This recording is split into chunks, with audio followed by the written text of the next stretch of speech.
Hi and welcome to another episode of Unscripted on the Sofa. Great to see you back, and thanks for subscribing and giving us those thumbs up. They're all really appreciated. And today, we're going to talk about Cartier Bresson, because we mentioned him in the previous video. Yeah. And I thought it'd be just nice to have a little chat about some of his work. Yes. Not critique it. Talk about it. Who are we to critique him? Absolutely. He's the sort of the grand doyen of street photography. Absolutely. But we've just picked 5 or 6 images from this book called Europeans, which is one of his more sort of well-known books. You can still buy this. It's not that expensive. It's readily available, this book, on Amazon. But in fact, the first image you're going to talk about is the one on the cover. Yeah. And it's also replicated in the book itself. Yeah, this is one of those beautifully layered images. It tells you a story. It gives you plenty for the eye to look into.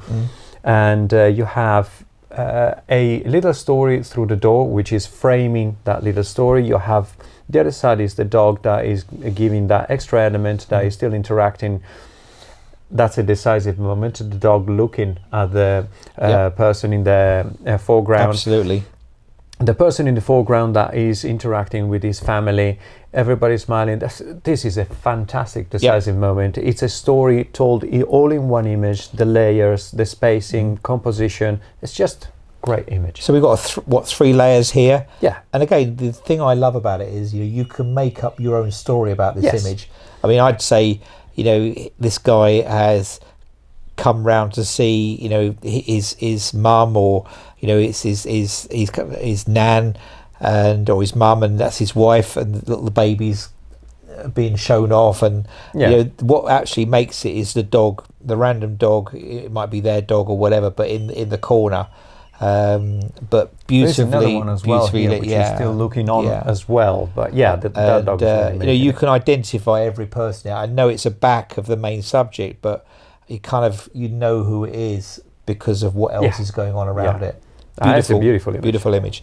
So let's open the book and let's go to the first image, and here we have.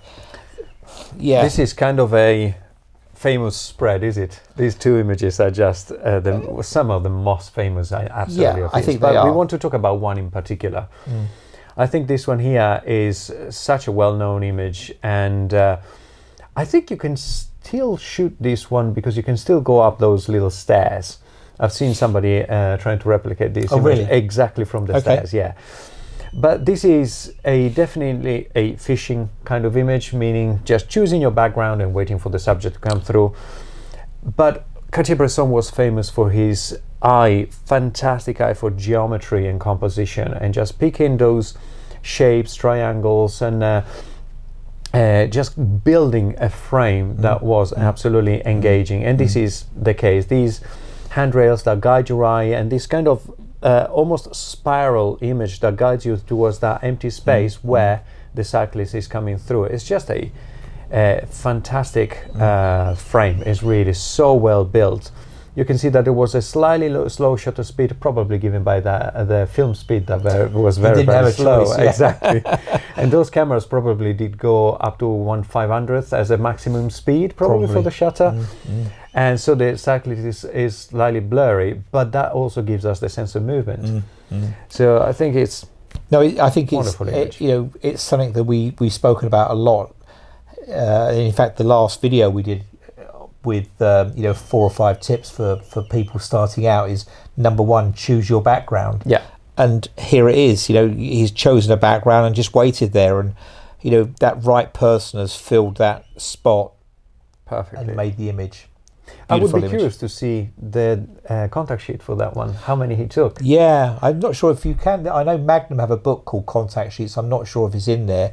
But just while we're doing it, I know we didn't intend to talk about it, but the next image, again, what makes this image is the feet position. Yeah. And I know we were talking about one of my images, which is nowhere near as good as this, but we'll stick it alongside it because I kind of got some inspiration from it. That was my homage to Cartier Bresson, that photograph. and the feet are in a very similar position, and it's kind of what makes that picture. But I just love this moment of this guy sort of hopping over the water. And one thing that not many people notice is the ballerina in the poster in the background. Absolutely. That is another movement that is fairly important there. Absolutely. But yeah, this is a great image. So the next image is actually my favourite Cartier Bresson picture, Simeon de la Rotonde.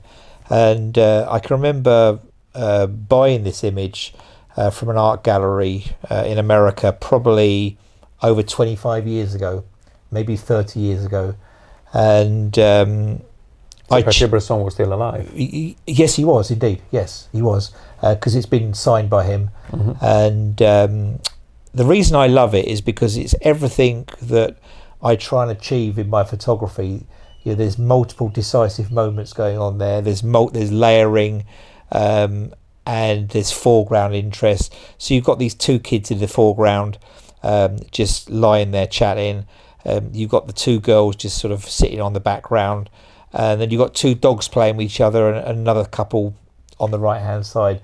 And I think also, like you said with the previous picture, you can still go to this place and see it. Mm-hmm. I don't think you'll ever get all those people in. Nope. You could set it up if you wanted to, but then it's not a street photograph. But I just love all the decisive moments going on in this picture. Look at the care he's taken to take it completely straight. They didn't have our free-form correction of the lines that we have in post-processing. Look at how perfectly straight that is. He was taking his time with the framing, wasn't he? Oh, without a doubt. And he probably would have stayed there for a little while to get that image. It hasn't just happened. But I think it's a really underrated image. Yeah. You know, a lot of some other Cartier Bresson's images get a lot more press and are shown a lot more, but like the boy with the wine bottle. But to me, this is one of my favourite photographs. Yes, it is a beautiful photograph. So let's flick right to a little bit sort of into the book, and I think the next photograph we've chosen is. I think this one is the one that I thought as well is something that you replicated quite closely. This is a kind of a precursor to a big classic in street photography, the juxtaposition and substituting the head for something else. Yep. And I think probably this is one of the first famous pictures to do that. He just brought it onto the wider stage. And it's such a beautiful picture because it's perfectly placed, and you can't just escape from the fact that really looks like his head. That knot of the curtain really looks like his head. It's really beautiful, beautifully composed, incredibly simple, very simple background. He's jumping out of the dark background with his white shirt and the white paper. So it works perfectly well. And as you said, I mean, I've taken 2 photographs like this in probably 10 years. So it's not often that you see this element hanging down that you can use. But this is the whole point of buying photography books and studying the masters, is that you get inspiration and you think, yeah, I'd love to do something like that. And when it presents itself to you, it's there because you know what you're looking for. And I'll pop mine too on the slideshow with it as well. But the most important thing when you're doing this sort of imagery is micro composition, because you need to get it absolutely spot on. And Cartier Bresson would have sort of moved around, because either way, left or right, and the image is gone. Yeah, absolutely.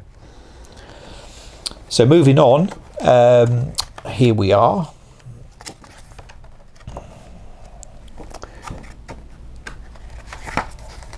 Sorry about this.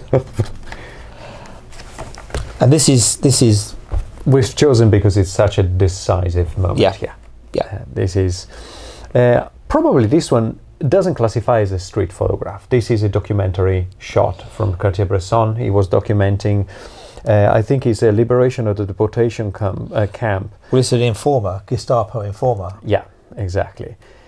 And the expression of the lady there, that is probably saying something about just to say a word, but just her face expression, the expression of the other person, the objection of the other person, the whole group around looking on, and it's the whole story told in one single frame. You can almost understand what's going on without even having a I mean, it looks like she's going to slap him around the face. Yeah, almost, yeah. And also what I like about it as well is the tonality of the picture, because everyone's got light grey on, apart from the two main subjects, which are a darker grey or black. And so it pushes them to the front, and you can't get out of that picture. No. You know, you look at those two, then you look at the guy on the right hand side. You know, he's a bookmark. He's holding the whole image together, and then you've got all these other people sort of watching in, and it's a great picture. It is. It absolutely is, and timed to perfection. And then our final picture we chose in the book is actually just up the road from where I live, Eton College in the UK. Yeah. And you could probably go and take that picture to this very day. I bet it hasn't changed one bit.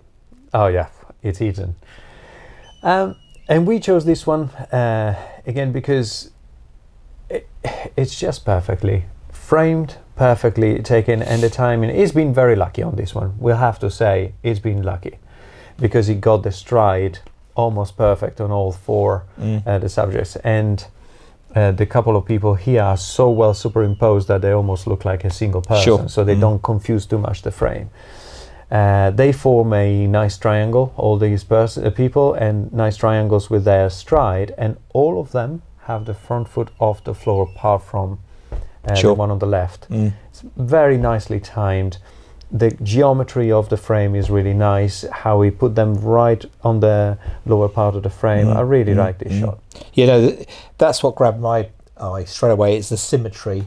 It's such a simple image. Yes. And yet it's such a difficult image. But so strong as well. Yeah. And also the black of the clothing against such a light background, it really works so well.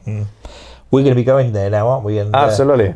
Grabbing a coffee in Eton and thinking, I'm wondering where it is, but I'm sure within the grounds at Eton, you'd probably spot that a mile off. Yeah, I would think so. And so you could take it today. Possibly. And you almost couldn't distinguish it, because, you know, this was taken in 1962, this picture. They still wear the same clothes or uniform to this date. You see them walking down the high street, the boys. I mean, it's quite a sight. I think there would be a slight difference. You would see them like this with a phone. Probably, without a doubt. They definitely have a phone on these days. Yeah. But, thank you very much. I hope you've enjoyed that brief look at some of Cartier Bresson's work. Check out the book. It's Europeans. It's by Cartier Bresson. And I'll put a link to Amazon. We don't get anything for it, but if you want to buy it, you certainly can. It's one that's worthy on any sort of street photographer's bookshelf. So it's one of the must-haves for a street photographer. Absolutely. So once again, please give us a big thumbs up. Press that subscribe button, and you'll be made aware of when the next video comes up. And it's goodbye from Mark and Flavio. Goodbye. Thank you.